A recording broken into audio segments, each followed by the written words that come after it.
The year was 1974, and the air in the Black River County Co-op was thick with the smell of seed corn, stale coffee, and a dangerous new kind of optimism.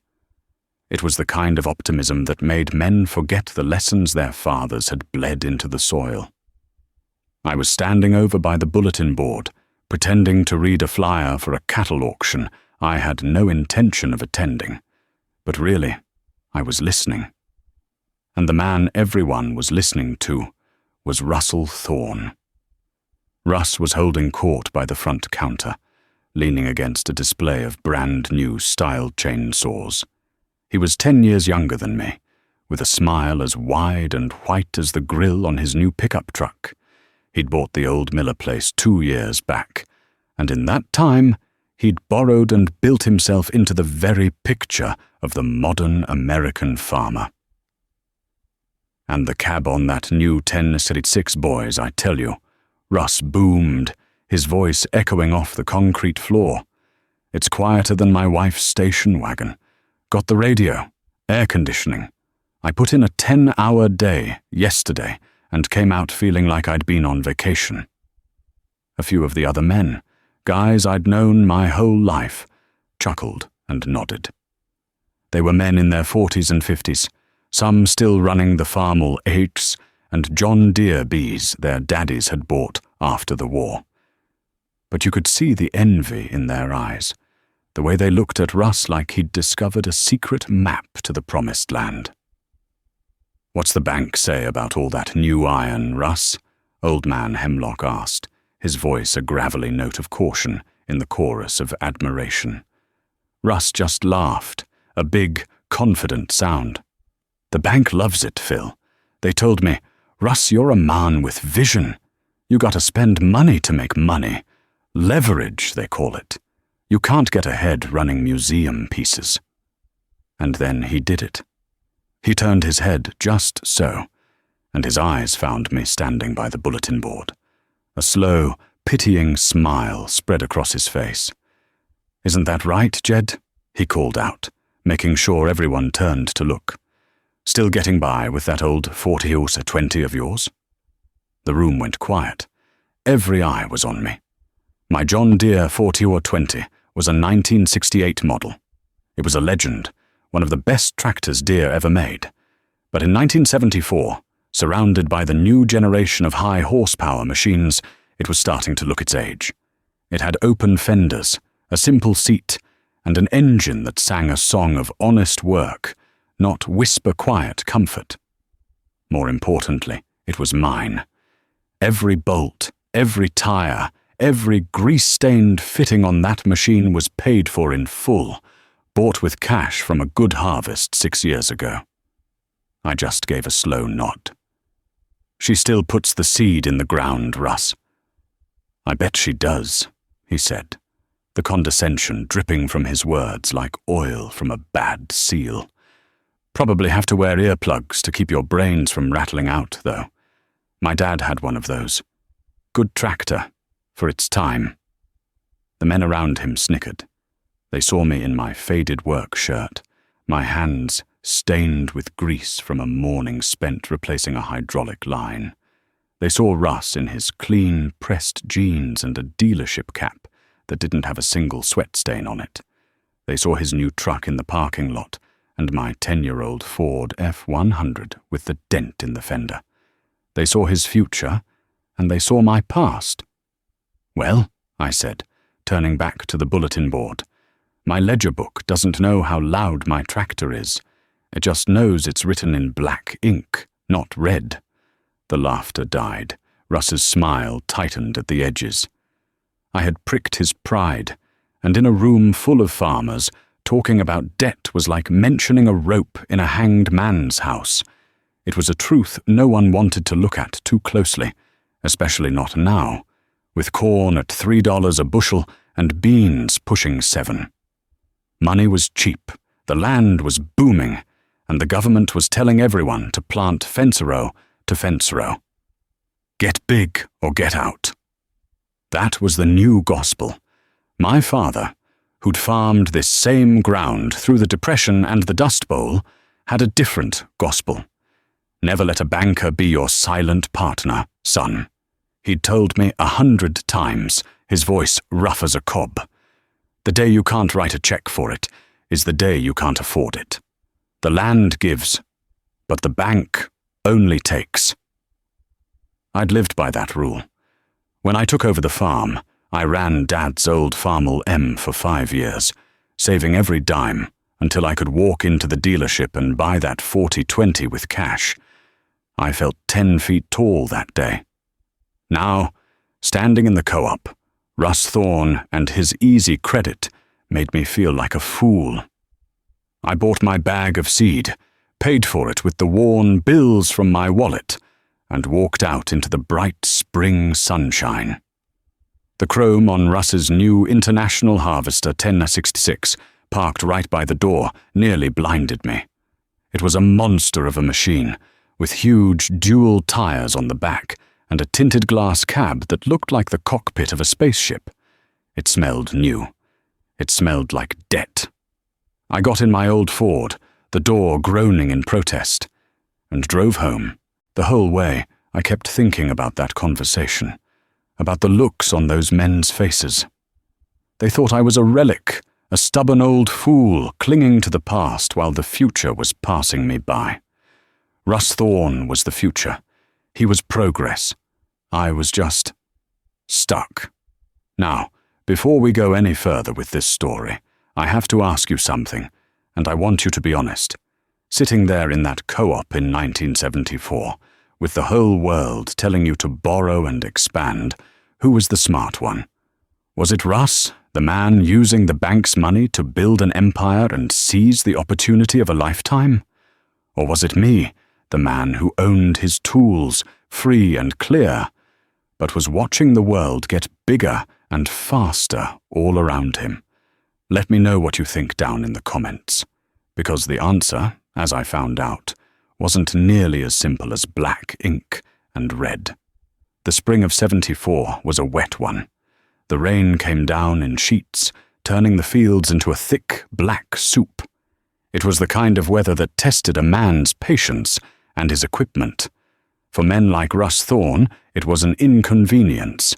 He'd sit in his warm house, make a few calls to the bank, and wait for a dry spell. For me, it was a race against the clock. When we finally got a 3-day window of sunshine, the ground was still heavy and slick. That's when the main hydraulic pump on the 40/20 decided to give up the ghost. It didn't go with a bang, but with a slow, mournful groan. 1 minute I was pulling the 6-row planter through the field, the diesel engine barking with that satisfying deer rhythm. The next, the 3-point hitch started to sag, and the steering got heavy as lead.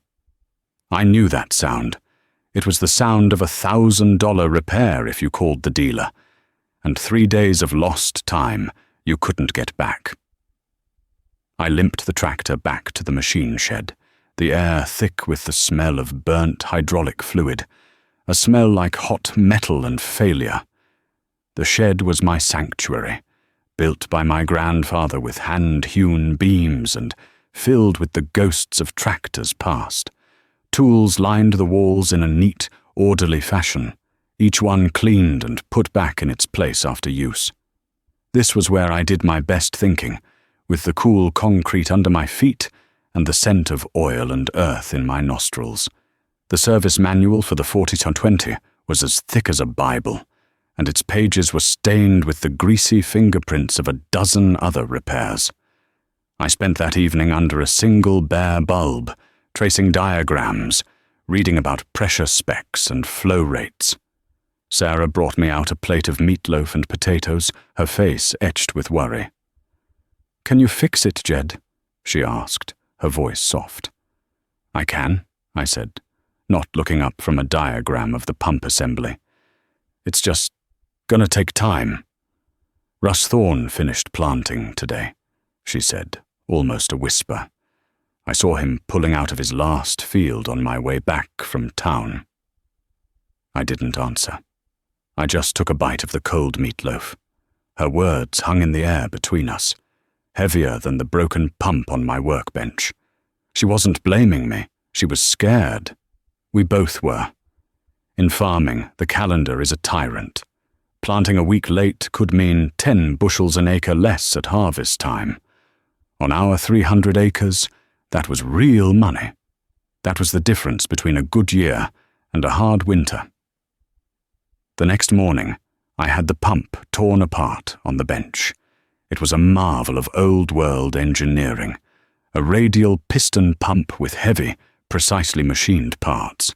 But one of the piston sleeves had scored the cylinder wall, a deep gouge that was bleeding all my pressure. It wasn't something you could fix with a file and some grit. It needed a new housing. I called the John Deere dealership in the next county. The parts man, a kid who sounded like he was still in high school, put me on hold for 10 minutes. When he came back, his voice was apologetic. "Yeah, we can get you a new pump assembly, Mr. Stone," he said. "Be about $900, and we're back ordered. Might be a week, maybe 2. 2 weeks. The planting window would be slammed shut. The season would be lost before it even began." "You got a used one? A rebuilt one?" I asked, my voice tight. "For a 40-20? "Sir, we haven't seen one of those come through the shop in years. Most guys traded those in a long time ago." I hung up the phone, the silence of the shed pressing in on me. $900 and 2 weeks. That was the price of progress. That was the price of not keeping up. For a moment, I let myself picture it. Calling the bank, signing a note, having a brand new tractor delivered the next day. The thought was tempting, like a cool drink on a hot day, and just as dangerous. Then I shook my head, clearing the thought away. That wasn't my way. It wasn't my father's way. I got in the Ford and drove 2 counties west to a place called Miller's Salvage. It wasn't a yard. It was a graveyard. Acres of dead and dying farm equipment, rusting silently in the tall grass. Skeletons of old combines, rows of tractors with missing wheels and cannibalized engines. It was a sad place, but to me, it was a library of iron. I found old man Miller out by a pile of transmissions, a cutting torch in his hand. He was a stooped, wiry man, with oil ground so deep into his skin it would never wash out. "Looking for a hydraulic pump for a 40-20, Abe?" I said over the hiss of the torch. He shut the torch off and lifted his goggles, his eyes squinting in the sun. 40 or 20. "Good tractor," he grunted. "Got one over in the back, 40. Synchro range. Came in last fall. Farmer rolled it into a ditch. Engines shot, but the back end should be good." We spent the next hour walking through the rows of rusted machinery. Finally, he pointed with a greasy finger. "There she is." It was a sad sight. The 40-20 was lying on its side, the cab crushed, one rear wheel pointing at the sky like a dying animal. But the transmission housing and the hydraulic pump assembly looked untouched. "How much for the pump?" I asked. "You pull it yourself. You can have it for $100, he said. It took me the rest of the day, lying in the wet grass, with a set of wrenches and a pry bar, fighting every rusted bolt. Mud seeped into my clothes, and my knuckles were raw and bleeding. Twice, I had to drive back to my shop for a tool I'd forgotten. All the while, the sun was shining, a perfect planting day, and I was in a boneyard, wrestling with a ghost. By the time I got the pump loose, my muscles screamed, and I was covered head to toe in a mixture of mud, grease, and rust. But I had it. It was heavy in my hands, a solid piece of American iron, $100 and a day of sweat. Back in my shop, I worked late into the night, cleaning and rebuilding the salvaged pump, swapping out the seals and gaskets from my old one. Sarah brought me a thermos of coffee around midnight. She didn't say anything, just watched me work, my hands moving with a sureness born of years of practice. By sunrise, it was done. I bolted the rebuilt pump back onto the tractor, filled the system with fresh, high-guard fluid, and bled the air out of the lines. I climbed up into the worn seat, took a deep breath, and turned the key. The diesel engine coughed to life, black smoke billowing from the stack before settling into that familiar, powerful rhythm. I moved the hydraulic lever. The three-point hitch rose smoothly, silently. The steering wheel turned with one finger. I had done it. I planted for the next 2 days straight, stopping only for fuel and a few hours of sleep. I finished the last field just as the next line of thunderstorms rolled in from the west. I was late, but I was in the ground, and my checkbook was $100 lighter, not $900. A week later, I was back at the co-op for some herbicide. Russ Thorne was there again, leaning against the counter in the same spot. "Heard you had some trouble, Jed," he said, his voice loud enough for everyone to hear. "Broke down, did you?" "Pump went out," I said, grabbing a bag of atrazine. "Should have called me," he said with a smug grin. "I'd have come over and finished up for you with the 1066. Could have knocked out your whole farm in an afternoon." "I got it handled," I said, walking to the counter. "Yeah, I saw you driving over to Miller's graveyard," he scoffed. "Robbing graves to keep that old thing running. You know, Jed, for what you spend in time and busted knuckles, you could make a payment on a new tractor. A reliable one." I just paid for my chemicals and walked out. I didn't have a clever comeback. In his world, he was right. Time was money. But in my world, sweat was equity, and a dollar saved was more than a dollar earned. It was a dollar I didn't owe to any man. As I drove away, I saw him through my rearview mirror, laughing with the other farmers. They were laughing at me. The man with the greasy hands and the old tractor, the man who was being left behind. The next few years seemed to prove Russ Thorne right. The mid-70s were like a gold rush for farmers in the heartland. The Russians were buying American grain by the boatload, driving prices to heights no one had ever seen. Corn went to $3.50, then $4 a bushel. Soybeans were a miracle crop, climbing to $8, $9, even $10. Land that had been selling for $500 an acre was suddenly worth $1,500, then $2,000. The banks, flush with cash from oil-rich Middle Eastern countries, were practically begging farmers to take out loans. Interest rates were low, and the future seemed limitless. It was an intoxicating time. Every coffee shop and feed mill buzzed with talk of expansion, of new combines with grain monitors, of four-wheel drive tractors that could pull a plow the size of a small house. Optimism wasn't just in the air, it was the air. Russell Thorne breathed that air deeper than anyone. He was no longer just the young farmer with the new tractor. He was the king of Black River County. He used the profits from 1 year's crop as a down payment to buy more land for the next.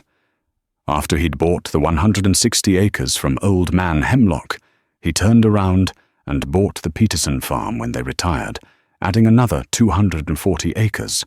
His operation swelled from 400 acres to over 800 in less than 3 years. With every new parcel of land came a new piece of equipment. The 1066 was soon joined by a brand new international harvester, its V8 diesel engine, rumbling with a sound that announced its arrival from a mile away. He traded his combine for a new John Deere 7700 Turbo, a machine so large it looked like it could harvest a field in a single pass. He built a massive new machine shed, a gleaming monument of steel that dwarfed my old wooden barn. His wife drove a new Lincoln, and they added a big in-ground swimming pool behind their house. Russ was living the dream, and he made sure everyone knew it. He was featured in a farm journal, a picture of him smiling in front of his new combine, the headline reading, the face of modern agriculture. And me? I just kept farming. My 300 acres felt smaller and smaller with each new acquisition Russ made. The high prices were good to me too. The profits were real. And for the first time in my life, I had a substantial amount of money in the bank. In 1975, I sold my corn for a price that allowed me to walk into the bank and hand the loan officer the final payment on the farm. I'll never forget that day. The banker, Mr. Abernathy, a man my father had done business with for 40 years, shook my hand. He was old school, a man who wore a tie every day and viewed debt as a necessary evil, not a tool for speculation. "Congratulations, Jed," he said, his smile genuine. "Your father would be proud. There aren't many men your age who can say they own their land, free and clear." I walked out of that bank feeling like I owned the world. I hadn't added an acre, I hadn't bought a new tractor, but I had accomplished the one goal my father had set for me. I was a free man. I owed nothing to anyone. The rest of the county didn't see it that way. They saw Russ Thorne's empire growing, and they saw me standing still. The laughter I'd heard in the co-op had faded, replaced by a kind of quiet pity. I was old Jed Stone, the guy who was too scared or too stubborn to get on the train. My discipline was seen as a lack of vision. My caution was mistaken for failure. Even Sarah, as supportive as she was, would sometimes look across the fence at the Thorne place with a wistful expression. "They're building a tennis court now," she said one evening as we sat on the porch. "Russ told Betty at the grocery store that they're thinking of a trip to Hawaii this winter." "We've got everything we need right here, Sarah," I said, taking her hand. But the words felt a little hollow, even to me. I used the profits from those good years to improve what I had. I put a new steel roof on the barn. I rebuilt the engine on the Farmall M, machining the parts myself. I tile-drained the 20 acres in the low-lying bottomland, a back-breaking job that I did myself with a rented trencher. These were solid, practical investments that would pay dividends for years to come. But they weren't flashy. No one writes a magazine article about a man who fixes his own barn roof.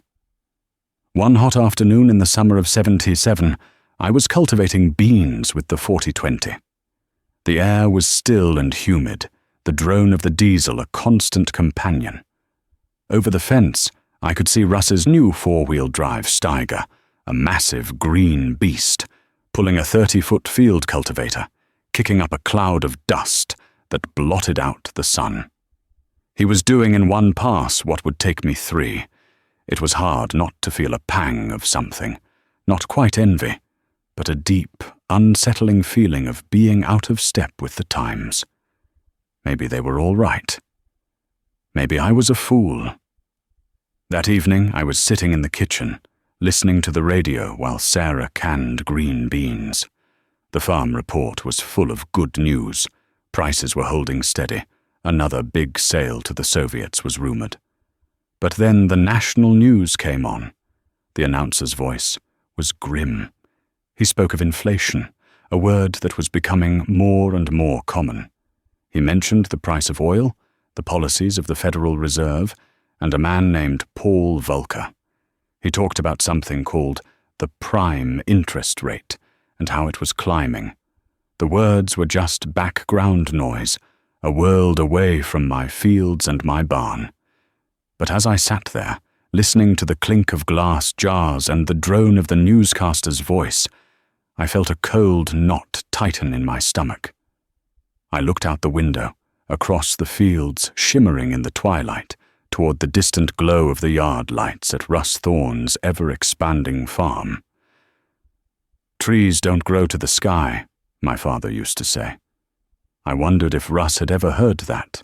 I wondered if the easy money, the new machines, and the endless credit were just the summer sun before a long, hard winter. I put my hand on the windowsill, feeling the solid old wood of the house my grandfather built, and for the first time in a long time, I wasn't sure if I was the one being left behind, or if I was the only one standing on solid ground. The summer of 1980 arrived like a judgment. The sky turned a pale, hazy white and clamped down over Black River County like the lid on a pot. The rain simply stopped. Day after day, the sun beat down, baking the black soil into a cracked, grey plate. The corn, which had been knee-high by the 4th of July, stalled. The leaves began to curl inward during the heat of the day, a desperate, thirsty gesture.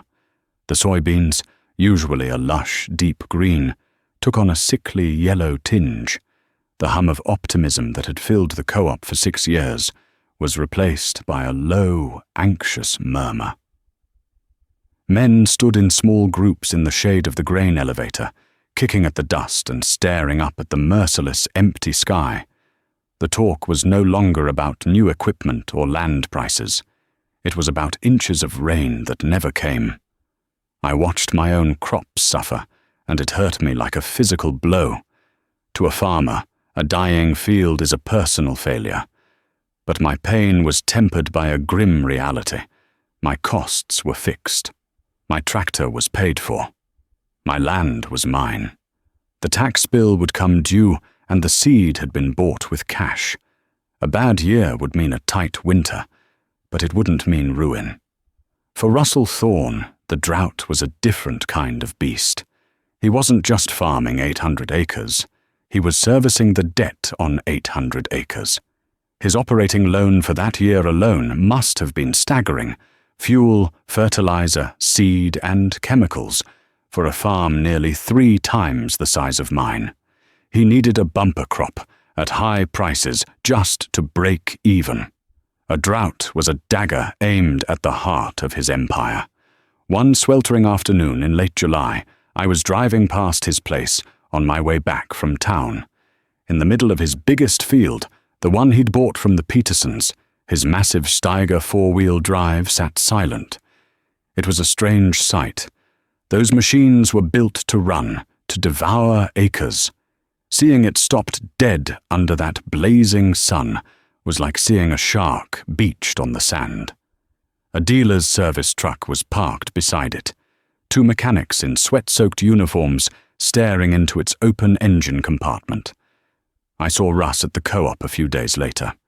The easy, confident smile was gone. His face was drawn, and there were dark circles under his eyes. He looked like a man who hadn't slept in a week. "What's the trouble with the big horse, Russ?" I asked, keeping my voice neutral. He ran a hand through his hair, leaving a streak of grease. "Rear planetary went out," he said, his voice flat and tired. "Took out the whole final drive assembly. Can you believe that? A 2-year-old tractor." I knew what that meant. A planetary final drive on a tractor that size wasn't something you fixed with a wrench and a pry bar in your own shop. It was a complex, expensive piece of gearing that required special tools and a clean room to reassemble. It was a factory job. "Parts are on back order from Fargo," he continued, staring at a notice about hog prices without really seeing it. "Dealer says it'll be 2 weeks, maybe 3. And the bill? They're estimating $12,000. $12,000. That was more than I'd paid for my first 80 acres of land. It was a staggering sum, an anchor that could pull a man under even in a good year. In a year like this, it was a catastrophe. "And the bank called this morning," he said, his voice dropping so low I had to lean in to hear him. "My operating note is coming up for renewal. They're talking about variable rates." He looked at me then, and for the first time, I didn't see the condescending king of Black River County. I saw a man on a high wire, the first tremor of a storm shaking the line beneath his feet. There was no pity in my heart. Not yet, but the smug satisfaction I might have felt a few years earlier was gone, replaced by a cold knot of dread. I was watching a man drown, and I was standing on the shore. The rains never came that summer. The corn tasseled when it was only chest-high, and the ears that formed were small and stunted, with kernels missing in rows like a boxer's smile. The harvest was a grim, dusty affair. My yields were cut by a third. It was bad, but I'd survive. I sold what I had, paid my bills, and put the rest in the bank. For Russ, it was a bloodbath. He had to hire custom harvesters to get his crop out, because his big 70-700 combine suffered a major engine failure halfway through, another monumentally expensive repair. The rumors in town were that his yields were less than half of what he needed to cover his notes. He was forced to sell his grain at harvest time, when the price was at its lowest, because the bank was demanding payment. I was able to store mine, waiting for the price to recover a little. That was the difference between owning your crop and the bank owning it. The final blow came that winter. It didn't come from the sky or from the fields. It came in an envelope from the Federal Reserve. To fight the runaway inflation that was crippling the country, the Fed, under Paul Volcker, jacked up interest rates to unheard-of levels. The prime rate, the number that governed everything, climbed to 15, then 18, then an unbelievable 21%. For a man like me, with no loans, it was an abstract number on the evening news. For a man like Russell Thorne, leveraged to the hilt, it was a death sentence. His variable rate loans, the ones he'd signed so eagerly when money was cheap, were now ticking time bombs. The interest on his debt was compounding faster than he could possibly pay it. He wasn't just losing money, he was hemorrhaging it. The 80s descended on the heartland like a plague. The optimistic headlines of the 70s were replaced with stories of foreclosure and bankruptcy. Farm auctions became a weekly occurrence, somber gatherings where neighbors watched as a lifetime of work was sold off piece by piece to strangers. The chatter in the coffee shop turned to whispers about who was next, who was holding on by a thread. The bank, once a farmer's partner in progress, became the enemy, a cold, faceless entity that only cared about the bottom line. Mr. Abernathy retired, and a new, younger man took his place, a man who spoke of assets and liabilities, not of families and heritage. Russ Thorne's empire crumbled with shocking speed. The first to go was the new equipment, the Steiger, the 1466, the big John Deere combine. They all appeared on a sale bill for a massive consignment auction over in the next state. He sold them for less than he owed on them, but it was cash he desperately needed to appease the bank.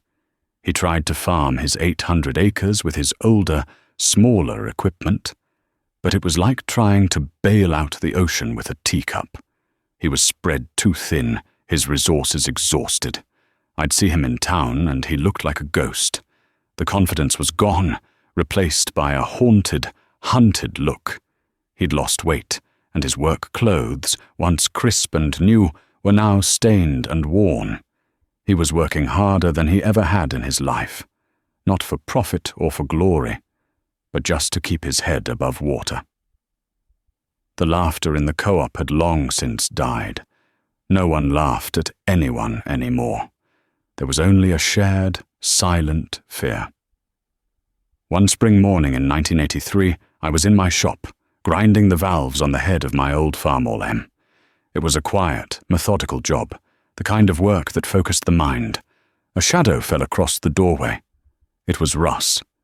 He stood there for a moment, twisting a greasy cap in his hands, looking at the neat rows of tools on my wall, at the clean, orderly shop. It was a stark contrast to his own operation, which had become a chaotic scramble of broken-down machines and desperate, half-finished repairs.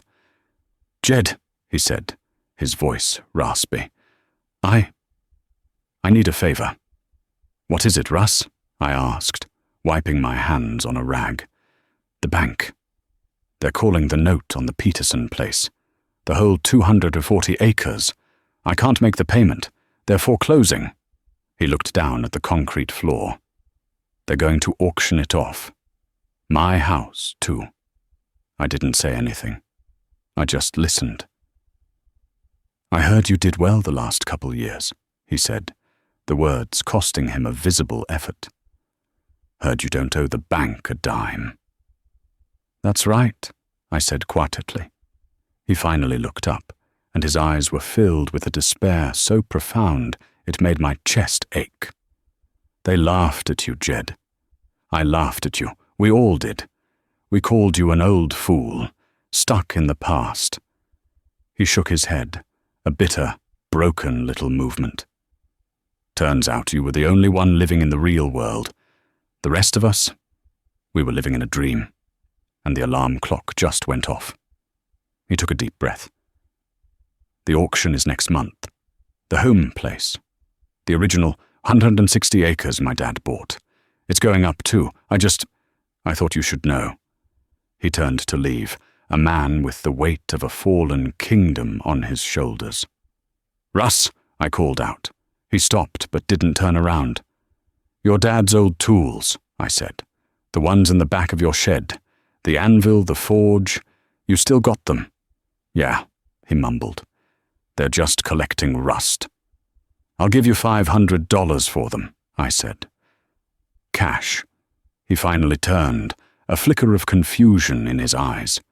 It wasn't a loan. It wasn't charity. It was a transaction.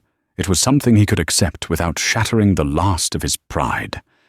He just nodded, unable to speak, and walked away. The day of the Thorn auction was cold and grey for a day in May, the sky the colour of lead. The whole county was there, it seemed. They weren't there to gloat, but to bear witness. It was a funeral for a dream. The auctioneer's rhythmic chant echoed across the yard, a stark, unsentimental sound as he sold off a family's life, piece by piece, hand tools, livestock feeders, a worn-out pickup truck.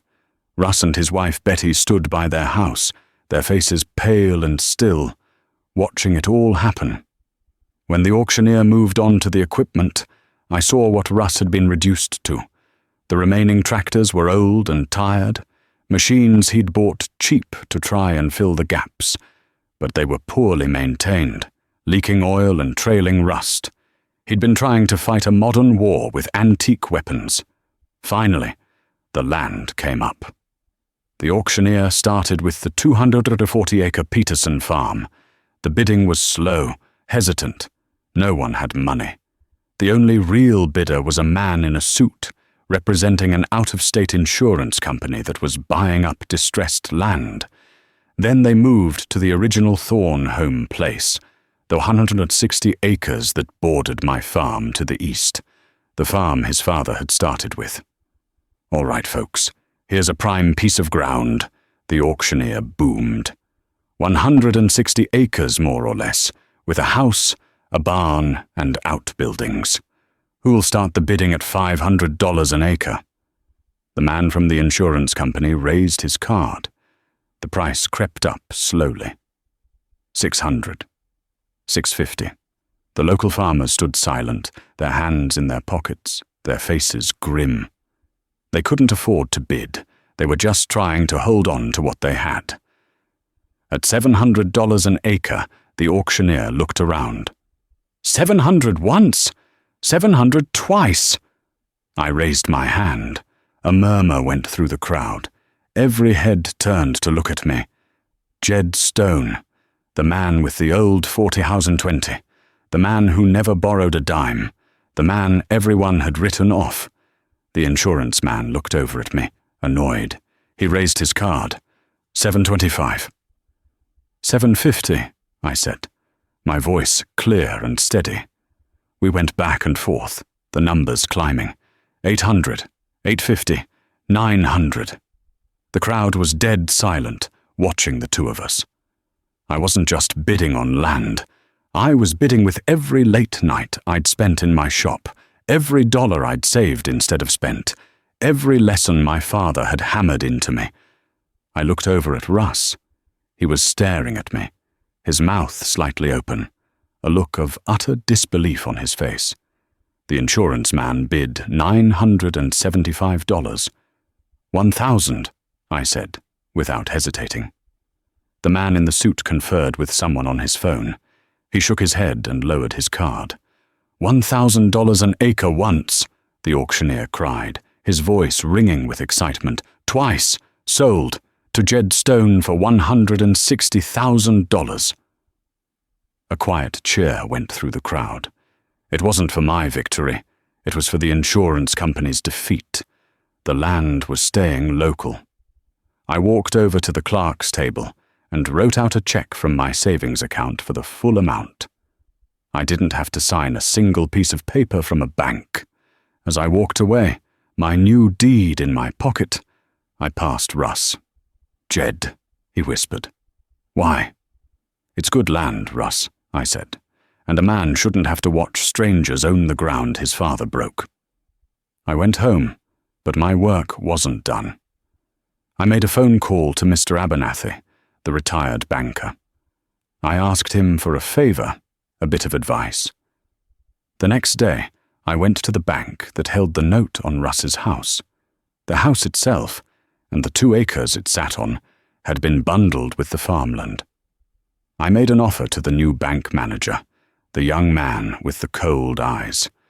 I offered to buy the house and the 2 acres as a separate parcel. He was eager to get the bad loan off his books, and we settled on a price that was frankly a bargain. I wrote another check. A week later, I found Russ loading the last of his family's belongings into a U-Haul trailer. He was going to move in with his wife's sister in the city to try and find work at a factory. He looked 10 years older. I walked up and handed him a set of keys and a piece of paper. "What's this?" he asked, his voice hollow. "It's the key to your house," I said, "and that's a rental agreement. You can stay as long as you need to. Rent is $1 a year. You handle the upkeep and pay the property taxes." He stared at the keys, then at the paper, then at me.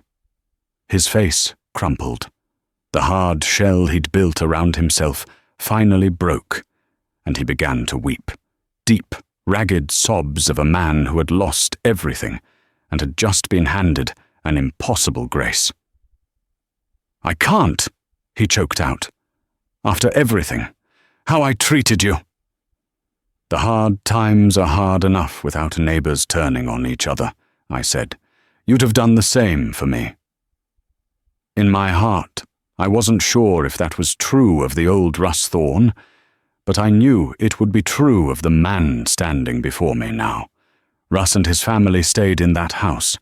He took a job at the co-op, bagging feed and loading fertilizer, the very place where he had once held court. It was humbling work, but he did it without complaint. On the weekends, he started helping me. He was a good mechanic, and he had a knack for fabrication. Together, we kept my aging equipment running like a top. The old rivalry was gone, buried under the shared soil of hard times. It was replaced by a quiet, steady friendship. I farmed my own 300 acres, and the 160 I'd bought from him. I never got big. I never bought a brand new tractor with a fancy cab. In 1990, I did trade the old 4020 for a newer model, a 4440 with the Sound Guard cab. It was 10 years old, but it was a good, solid machine. I paid cash for it. I kept the 4020 though. I couldn't bear to part with it. I parked it in the back of the old machine shed, a monument to a different time. My son, Michael, grew up and decided he wanted to farm. I didn't hand him anything. I made him work, learn the machines, understand the books. I taught him what my father taught me. Never bet the farm, I'd tell him, because the farm is all you really have. The rest is just iron and weather. One Saturday afternoon, years later, I found him in the shed with my grandson, Ben. They had the hood up on the old 4020. Michael was showing the boy how to check the fuel injectors, his hands moving with the same sureness mine once had. "Grandpa," Ben said, his eyes wide with wonder as he looked at the old green tractor. Was this the best tractor in the world? I leaned against the doorframe, the afternoon sun warming my back, and looked at the faces of my son and my grandson, their hands stained with the same honest grease that had stained my father's. I looked at the old tractor, paid for with sweat and patience. I looked out across the fields, my fields, stretching out to meet the horizon, all of it owned, all of it free, all of it a legacy. No, son, I said with a slow smile.